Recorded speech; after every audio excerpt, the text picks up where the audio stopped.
ಕನ್ನಡ ಒಂದು ಭಾಷೆಯನ್ನ ಮಾತನಾಡುವಂತಹ ವಿಚಾರದಲ್ಲಿ ಅಥವಾ ಕನ್ನಡ ನಾಮಫಲಕಗಳನ್ನ ಹಾಕೋ ವಿಚಾರದಲ್ಲಿ ಮೊನ್ನೆ ತಾನೇ ದೊಡ್ಡ ಮಟ್ಟದ ಹೋರಾಟ ಆಯಿತು. ಅದು ಮೊನ್ನೆ ಅಲ್ಲ, ಹಲವು ವರ್ಷಗಳಿಂದ ಕರ್ನಾಟಕದಲ್ಲಿ ಕನ್ನಡ ಭಾಷೆಗೆ ಒತ್ತನ್ನ ಕೊಡಬೇಕು, ಕನ್ನಡ ಭಾಷೆಯಲ್ಲಿ ನಾಮಫಲಕಗಳನ್ನ ಹಾಕಬೇಕು ಅನ್ನುವಂತಹ ರೂಲ್ಸೇ ಇದೆ. ಹೀಗಿರುವಾಗ ನಗರ ಭಾಗದಲ್ಲಿ ಮಾತ್ರ ಅಲ್ಲ, ಗಡಿ ಭಾಗದಲ್ಲಂತೂ ಕನ್ನಡ ಭಾಷೆ ಅಥವಾ ಕನ್ನಡ ನಾಮಫಲಕ ಅನ್ನುವಂತಹ ಸುದ್ದಿ ಸದ್ದು ಎರಡೂ ಇಲ್ಲದಂತಾಗ್ಬಿಟ್ಟಿದೆ. ಅಲ್ಲಿ ಹೇಳೋರು ಕೇಳೋರು ಯಾರು ಇಲ್ವಾ? ಹಾಗಾದ್ರೆ ಇಲ್ಲಿ ಹೋರಾಟ ಮಾಡುವಂತಹ ಸಂಘಟನೆಗಳಿಗೆ ಗಡಿ ಪ್ರದೇಶಗಳು ಯಾಕೆ ಕಾಣಿಸ್ತಾ ಇಲ್ಲ ಅನ್ನುವ ಪ್ರಶ್ನೆ ಕೂಡ ಸಹಜವಾಗಿ ಕಾಡುತ್ತೆ. ಕನ್ನಡದ ನೆಲದಲ್ಲಿ ಕನ್ನಡಕ್ಕೆ ಬೆಲೆ ಇಲ್ವಾ? ನಿಪ್ಪಾಣಿ ನಗರಸಭೆಯ ನಾಮಫಲಕದಲ್ಲೇ ಕನ್ನಡ ಮಾಯ. ಹೋಟೆಲ್, ಮಳಿಗೆಗಳು, ಮಾಲ್ಗಳ ನಾಮಫಲಕದಲ್ಲಿ 60% ಕನ್ನಡ ಭಾಷೆ ಕಡ್ಡಾಯವಾಗಿ ಇರಬೇಕು ಎಂಬ ಸರ್ಕಾರದ ರೂಲ್ಸ್ ಲೆಕ್ಕಕ್ಕೆ ಇಲ್ಲದಂತಾಗಿದೆ. ಬೆಳಗಾವಿ ಜಿಲ್ಲೆಯ ನಿಪ್ಪಾಣಿಯಲ್ಲಿ 100% ಅನ್ಯ ಭಾಷೆಯ ನಾಮಫಲಕಗಳನ್ನ ಅಳವಡಿಸಿದ್ರು ಯಾರು ಹೇಳೋರಿಲ್ಲ ಕೇಳೋರಿಲ್ಲ ಅನ್ನೋ ತರ ಆಗ್ಬಿಟ್ಟಿದೆ.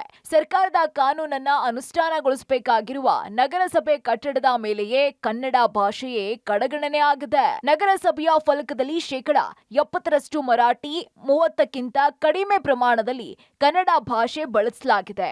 ಇನ್ನು ಈ ಬಗ್ಗೆ ನಗರಸಭೆ ಪೌರಾಯುಕ್ತರನ್ನ ಕೇಳಿದ್ರೆ ಹಂತವಾಗಿ ಕನ್ನಡ ನಾಮಫಲಕ ಅಳವಡಿಸುವ ಕಾರ್ಯ ಆಗ್ತಾ ಇದೆ ಅಂತ ತಿಳಿಸಿದ್ದಾರೆ.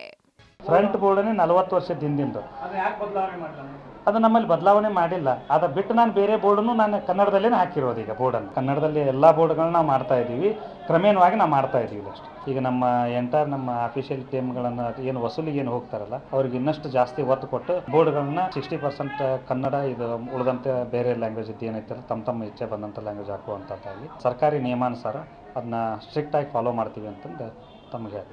ಇನ್ನು ಬೆಂಗಳೂರಿನಲ್ಲಿ ಹಿಂದಿ ಮತ್ತು ಇಂಗ್ಲಿಷ್ ನಾಮಫಲಕಗಳ ವಿರುದ್ಧ ಕನ್ನಡ ಸಂಘಟನೆಗಳು ಸಮರ ಸಾರಿವೆ. ಆದರೆ ಕರ್ನಾಟಕದ ಗಡಿಯಲ್ಲಿರುವ ನಿಪ್ಪಾಣಿ ನಗರದಲ್ಲಿ ಕನ್ನಡ ನಾಮಫಲಕ ಅಳವಡಿಸೋದಿಕ್ಕೆ ವ್ಯಾಪಾರಸ್ಥರು ಮುಂದಾಗ್ತಿಲ್ಲ. ಟ್ರೇಡ್ ಲೈಸೆನ್ಸ್ ಕೊಡುವಾಗಲಾದ್ರೂ ಕಡ್ಡಾಯವಾಗಿ ಕನ್ನಡ ಬಳಕೆಗೆ ಸೂಚನೆ ನೀಡಬೇಕಾಗಿದ್ದಂತಹ ನಗರಸಭೆಯ ಅಧಿಕಾರಿಗಳು ಸೈಲೆಂಟ್ ಆಗಿದ್ದಾರೆ. ಹೀಗಾಗಿ ಮುಂದಿನ ದಿನಗಳಲ್ಲಿ ಬೆಂಗಳೂರು ಮಾದರಿಯಲ್ಲಿಯೇ ಇಲ್ಲಿಯೂ ಹೋರಾಟದ ಎಚ್ಚರಿಕೆಯನ್ನ ಕರವೇ ಮುಖಂಡರು ಕೊಟ್ಟಿದ್ದಾರೆ. 100% ಎಲ್ಲ ಮರಾಠಿ ಅನ್ಯ ಭಾಷೆಗಳದ, ಕನ್ನಡ ಅನ್ನೋದಲ್ಲಿ ಏನೂ ಇಲ್ಲ, 10% ಇಲ್ಲ. ಆದ ಕಾರಣಕ್ಕೆ ಮಾನ್ಯ ನಗರಸಭೆಯವರಿಗೆ ಈ ಮೂಲಕ ವಿನಂತಿಸಿಕೊಳ್ತೇವೆ ಹಾಗೂ ರಾಜ್ಯ ಸರ್ಕಾರಕ್ಕೆ ವಿನಂತಿಸಿಕೊಳ್ತೇವೆ. ನಿಪ್ಪಾಣಿ ನಗರದಲ್ಲಿ 60 ಮತ್ತು 40 ಏನು ಇದು ಕನ್ನಡ ನಾಮಫಲಕ ಹಾಕಬೇಕಾದ ನಿಪ್ಪಾಣಿ ನಗರಕ್ಕೂ ತಾವು ವಿಸ್ತರಿಸಬೇಕು. ಒಂದು ವೇಳೆ ಶಾಸಕರಾಗಲಿ ಜಿಲ್ಲಾಡಳಿತಗಳಲ್ಲಿ ಏನೋ ನಾಮಫಲಕವನ್ನು ತೆರವುಗೊಳಿಸಲಿ ಕರ್ನಾಟಕ ರಕ್ಷಣಾ ವೇದಿಕೆ ಆ ನಾಮಫಲಕವನ್ನು ತೆರವುಗೊಳಿಸ ಕೆಲಸ ಮಾಡಬೇಕಾಗುತ್ತೆ. ಮುಂದೆ ಆಗುವ ಉನ್ನತಗಳಿಗೆ ಮಾನ್ಯ ಶಾಸಕರು ಹಾಗೂ ಜಿಲ್ಲಾಡಳಿತ ಹೊಣೆಗಾರಿಕೆ ಆಗಿರುತ್ತದೆ. ಒಟ್ನಲ್ಲಿ ನಿಪ್ಪಾಣಿ ನಗರಸಭೆ ವ್ಯಾಪ್ತಿಯಲ್ಲಿ ಕನ್ನಡ ಭಾಷೆಯ ಕಡೆಗಣನೆ ಮಾಡಲಾಗ್ತಾ ಇದೆ. ಇನ್ನಾದ್ರೂ ನಗರಸಭೆಯ ಅಧಿಕಾರಿಗಳು ಎಚ್ಚೆತ್ತು ಕನ್ನಡ ನಾಮಫಲಕಗಳ ಕಡ್ಡಾಯ ಕಾನೂನು ಜಾರಿಗೆ ಮುಂದಾಗ್ತಾರಾ? ಕಾದು ನೋಡಬೇಕಾಗಿದೆ. Chetan, public TV, Chikkodi.